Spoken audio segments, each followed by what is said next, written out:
கடுமையா உழைக்கணும். ம்.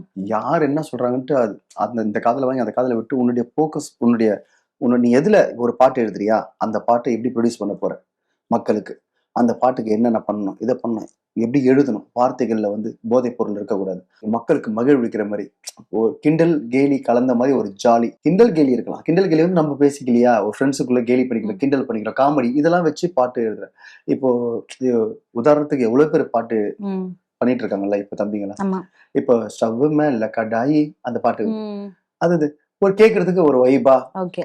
திமிர்தம்பா திகிர்தம்பா அப்படின்னு பாடுறது. அப்புறம் வந்து ஜெகன் பாடினாரு. உன்னை பார்த்த ஜோரில நான் விழுந்துட்டேன்னு ஒரு கானா பாட்டுலாம் வந்து ஜாலியா இப்படி போகுது. எவ்வளவு இருக்குது பாக்குறதுக்கு. அதை விட்டுட்டு வந்து ரவுடிசம் பாட்டு, ரவுடியை பத்தி பாடுறது, கத்தி பத்தி பாடுறது, இதை பத்தி பாடுறதுலாம் இருந்ததுன்னா அவங்களுடைய மார்க் தான். அவங்க அது கெட்ட பேர் தான். உன்னுடைய பாட்டு வந்து ஒரு ஒரு 50 வருஷத்துக்காச்சும் உன்னுடைய பாட்டு பொறுத்து கேட்டா ஆஹா என்னம்மா எழுதியிருக்காண்டா அப்படின்னு நம்ம சொல்றோம். இப்போ இருக்க நம்ம எம்எஸ்வி சாரியும் ராஜா சாரியும் இதை தூக்கி கொண்டாடுறோம்னா காரணம் புரியுதுங்களா?